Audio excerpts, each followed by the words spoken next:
As you can probably tell, I've got my tits out wearing this tank top, and there's a special reason, because I'm channeling my inner Patrick Swayze, because today we're talking about Dirty Dancing. So, does it deserve to be the classic romance film that it is, or is it just Dirty Dancing for dirty dogs? Let's find out. So, the plot of Dirty Dancing, if you've not seen the film like me, what a loser, what I've been doing with my life, goes like this. So the plot of Dirty Dancing follows Baby, portrayed by Jennifer Grey, who is with a family and they go on holiday to this resort. Now, Baby wants nothing more in the future to join the Peace Corps and become, you know, this person that helps people around the world, and her family are very proud of this fact. So this is her summer break before she goes off into the world and helps people.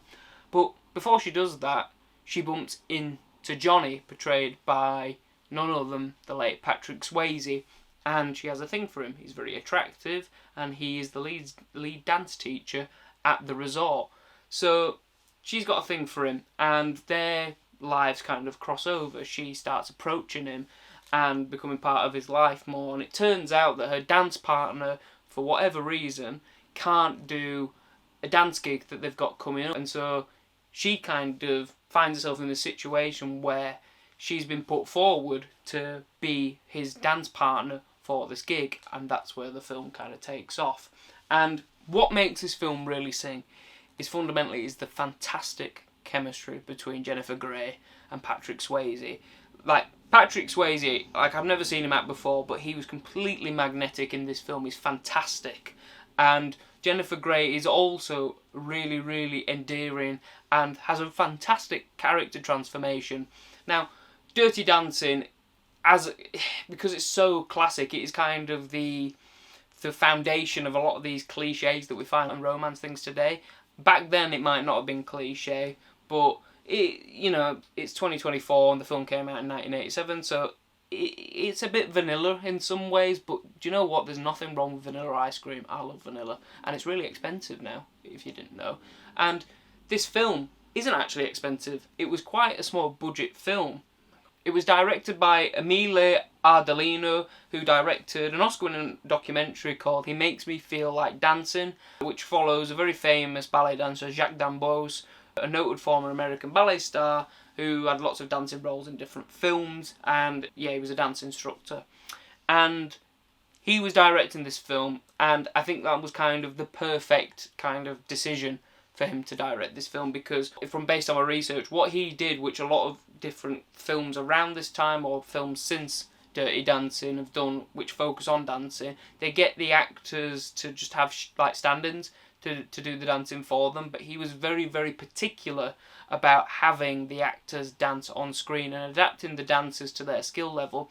And visually, for the cinematography, that is fantastic. The camera, like kind of similar to Hong Kong Hollywood action films, like the Jackie Chan stuff or the John Wick films, they describe, at least Jackie Chan does, as a dance. These action scenes are a dance, and you kind of see that within Dirty Dancing, because the camera just kind of like swans around very smoothly and shows the dancing between Patrick Swayze and Jennifer Grey. And, you know, it's not a big budget film, but it looks really good still. The lighting is very naturalistic. There's these saturated colours when they're on the dance floors, because they've obviously got the lighting setups on location. And it looks really good. They shoot on location a lot. You've got so many iconic scenes because they're based in these really interesting locations. You've got the lake scene where they're learning to do the iconic lift. You've got the scene where Baby and Johnny go to the forest and they learn how to balance on this log. And you've got one of the final dance scenes in the dance hall, essentially, with the stage. So they're shot on location, and they show everything in the dancing all in context. They don't try and mask or hide the skill level of these dancers, because a lot of these dancers are professional dancers in the story and therefore in real life. And most notably, Patrick Swayze was a former professional dancer. He was a dance teacher, and he was a choreographer and a dancer himself, and you could totally tell that on screen. So to see it in the way it's shot and just very simply is very, very, very liberating and very engaging for people to sit through. And I think that is probably why the film works so well nowadays. I think there's another film, I don't know if it's called, I think it might be Footloose, and people say that it doesn't hold up because what they do is they try and cut it so that they get different like actual dancers as body doubles, as like a stunt double, to come in and do the dancing, and then they cut to the face or the upper torso, and it just breaks the illusion. Like, people can tell that they've got the wool pull over their eyes. They don't do this in Dirty Dancing, and it works so much better because of it. Now, I know I've said that the film's kind of cliche in certain ways, but actually it takes some bold decisions to include stuff in the film that was kind of contentious and controversial at the time. So, without spoiling, there is an abortion subplot in the film that ties into one of the central dramas within Baby and Johnny's relationship. And, you know, it's 1987. It's still a bit of a controversial thing back then. And the distributors of the film actually wanted to take it out of the film, but again, the director said no and wouldn't not take it out. So props to him for doing that. And it made it a better film because of it. Some people will probably get offended by it, but, you know, because of the politics of it. But I liked it, and I think it gave it, especially, you know, with what's going on in America now with the Roe versus Wade bill being overturned, I think it gives it much more of a, relevancy. There's also some gender politics that goes on with Johnny's character, which I really, really thought was quite engaging and nuanced. So Johnny, obviously Patrick Swayze, is 6 foot tall, very handsome, and he's a very good dance teacher, and so women flock to him kind of almost naturally. And there's a bit where Baby and Johnny are in bed together. They've got together and they're a thing now, but they're hiding it from Baby's family. And Baby asks, have you been with a lot of women? And at this point, he could have gone one or two ways. He could have been gloating, but that one wasn't in his character. Or he could have been dismissive and aloof and like, I don't want to talk about it or whatever. But instead, he actually explains himself and he says, well, why do you ask that? And it's like, yes, I have been with lots of women, but it's not what you think. Baby, when I'm here, I'm being paid by these people, and they want me, they use me for this. And at first I was like, great, lots of attractive women, and they want me to sleep with them, so I did. But now I understand that they don't want me, they just want to use me. And I thought, wow, that's quite a nuanced point, and I think probably lots of young women will understand that, you know, this idea of them being used. And this point is complicated further by the fact that Patrick Swayze's character is pretty broke. Like, this is his income, so if he doesn't sleep with these women, which kind of comes to fruition late in the film, they will dislike him, and therefore they won't return, or they could complain, or whatever. They could tell the friends that it's not very good. They could say anything, and that hurts him, because this feeds into another aspect of the film. There's a bit of a class commentary as well. Baby's from a kind of a wealthy background. Dad's like a doctor, surgeon. I think mum's just like a housewife or whatever. But they're rich enough to go to this resort, and they know the head hotel guy there. Sorry, my nose is really itching. And so they're very wealthy. And so, but he's not. He's from dirt. He's from like really poor. So he feels compelled to sleep with these women and, you know, sleep around and be a people pleaser, even if he doesn't want to, because he wants to be with Baby. And all these kind of points, the abortion thing, the class thing, the commentary on sexual politics, makes the film actually like have much more longevity. But barring that, you know, the central plotline and story is really, really good. The romance is totally believable. As I said, Baby's character transforms from the start from being kind of naive and thinking that money can fix things to actually understanding that she has to sacrifice some of herself and her standing and social standing to be with Johnny. And I thought that was really engaging. Johnny's character, as I said, he isn't this kind of, and I really hate this in romance films and dramas, is where they're like, you don't understand me, you won't get me, so they shove away the girl for no reason. Like, sorry, what happened to having a conversation or talking? Like, you know, but then the girl, for some fucking reason, decides that this toxic trait of just being like shutting everyone out and running away is actually like really attractive, so they chase him. That doesn't happen in this film, and it's 1987 and we're still fucking doing it now. So I thought, I love that. In terms of Baby's character development throughout the film, she literally goes from being kind of a witness or a bystander, very passive, almost, if you've seen Saltburn, you'll know, there's this trope in romance dramas where people pine after each other by basically almost stalking them and watching them, and she does this for a bit at the start of the film until she actually meets Johnny's character and they become one. But before they get together, they're only dancing, right? And she really loves him, and he's kind of unaware. And the moment that actually they do come together, it's her who initiates the romance. She says, I'm scared that if I walk out now, then I will be missing the thing that I want in my life, and that's you. And he's kind of taken aback, and then they do this dance, and they get with each other. And there's gravity to this, because the father, at this point, doesn't want Baby involved with Patrick Swayze's Johnny, because he thinks Johnny got his dance partner pregnant and then made her have an abortion, which isn't true. It was actually a servant character in the film. And this central sticking point is something that Baby has to later get over. And though it's a spoiler, I think it's important to tell, because, you know, Gene Siskel and Roger Ebert did a review of this film, and Siskel said that he was fine with this kind of plot point about the dad being angry at Johnny and that causing a rift in the relationship. But Ebert was harsher and said that thinks it's stupid. Why didn't he go straight up to Johnny and go, was it you that got her pregnant and then, you know, made her have an abortion? He would have gone no. But I think that's kind of wrong, because he did say, I swear to God, Johnny did say it wasn't me a few times in the film, and he's just dismissive of it. No, I want nothing to do with you. I don't want my girl near you, kind of like that. But also, you wouldn't have the drama and everything. And bearing in mind, from my logic of watching the film, it's 1987. Baby's father is an older man. He's quite a nice guy in the film. Like, usually these characters can be twats, but he was a really nice guy and quite understanding. And he goes and helps with this abortion thing and leaves. And all he says is, I don't want you to talk to me about it anymore, and I don't want you involved in them. And I thought, bloody hell, like, that's pretty good innings, really, for 1963, which is the film is set in. 1963, and having an abortion and then saying, don't go see that boy anymore, I don't want to talk about it also. That's pretty liberal and kind of decent response from someone that could have flown off the handle or called the cops, so it could have gone really bad. So I don't agree with Ebert's assessment of the film. That's idiotic and stupid. Yeah, he could have just spoken to him and believed him, but then we wouldn't have the plot, would we? So, and the plot's so good and the character's so good, I can forgive it of that quote unquote idiotic plot point. I think the dad's a decent character in the film. So yeah, I really like the dad character. However, I tell you who I didn't like and I thought was an absolute wet wipe. That was the son of the hotel owner. Now, I actually really liked this character because he was one of those characters that I really hated, and I really liked to kind of hate.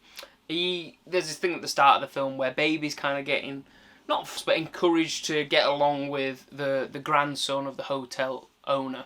And he's just really up himself. There's this classic thing of, which again contributes to the commentary on class, in that, you know, he jokes about, like, you know, those girls over there, they were laughing at me, and then I told them that I was the owner of this hotel, and they completely changed their view on me. You know, all this shit. It's just complete, like, oh, I'm rich, you're so fancy me bullshit. And, you know, Baby doesn't play into that, and other characters don't play into that. And I like it, because, one, that's realistic. Like, you know, it's annoying when you watch these kind of, like, 2000s or 90s or whatever kind of romance films, and, you know, especially in America, and it just portrays usually girls as being extremely fickle in terms of, like, because some character's rich, therefore they're going to fancy him, and they will, like, have no morals or ethics. I like that this film didn't do that. But what I also really liked was the music of this film. The music is fantastic, and I mean, like, in something else that I really loved about this film was the bloody music. It was fantastic, and I'm not just talking about the diegetic music, but the non-diegetic music.